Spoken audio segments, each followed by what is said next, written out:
Shalom saudara dan saudari, selamat datang kembali. Enggak semua orang yang menderita jadi lebih bijak.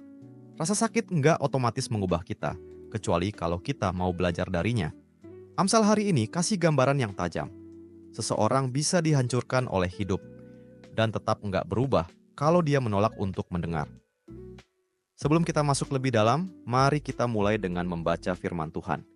Amsal pasal 27 ayat 22. Sekalipun engkau menumbuk orang bodoh dalam lesung, dengan alu bersama-sama gandum, kebodohannya tidak akan lenyap daripadanya. Biarkan pengalaman membentukmu.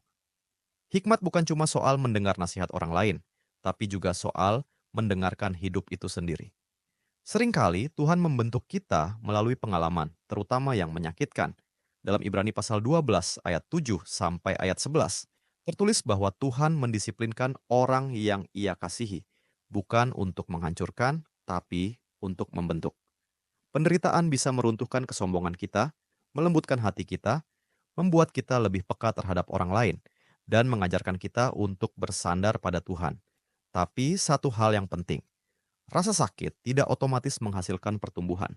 Ada orang yang mengalami kehilangan besar, penderitaan berat, tapi tetap enggak berubah. Amsal menggambarkannya seperti gandum yang ditumbuk dengan alu, proses yang sangat menyakitkan, tapi kebodohannya tetap ada. Kenapa bisa begitu?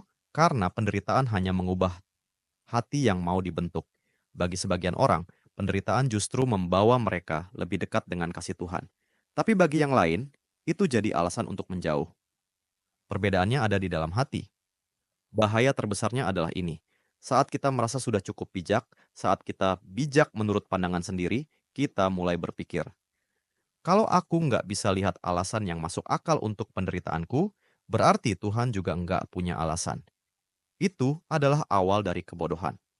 Hikmat dimulai saat kita percaya bahwa Tuhan lebih bijak dari kita. Bahwa bahkan di tengah ketidakmengertian, kasih-Nya tetap nyata. Tuhan yang rela membiarkan anaknya menderita dan mati untuk kita, tidak akan sembarangan memperbolehkan rasa sakit hadir dalam hidup kita. Dia tidak akan menahan sesuatu pun yang kita butuhkan demi sukacita yang sejati. Mari kita berhenti bentar dan mikir. Coba ingat masa-masa paling sulit dalam hidupmu. Apakah itu membentuk kamu? Atau kamu hanya bertahan tanpa bertumbuh? Minta Tuhan tunjukkan pelajaran yang mungkin dulu belum kamu sadari. Mari kita berdoa bersama. Tuhan, di masa-masa sulit aku sering hanya menggertakkan gigi dan menunggu semuanya lewat seperti prajurit yang bertahan dalam badai. Tapi aku tidak mau hidup seperti itu. Lain kali, tarik aku masuk ke dalam doa. Doa yang sungguh-sungguh. Biarlah kasih dan hadirat-Mu jadi lebih nyata dari sebelumnya. Bentuklah aku melalui proses itu, bukan hanya melewati. Amin. Terima kasih telah bergabung dalam pembelajaran Alkitab hari ini. Jika Anda merasa diberkati melalui firman ini, bagikan kepada keluarga dan teman-teman Anda. Jangan lupa untuk like video ini, tinggalkan komentar, dan subscribe channel kami agar kita dapat terus belajar dan bertumbuh bersama dalam firman Tuhan. Tuhan Yesus memberkati.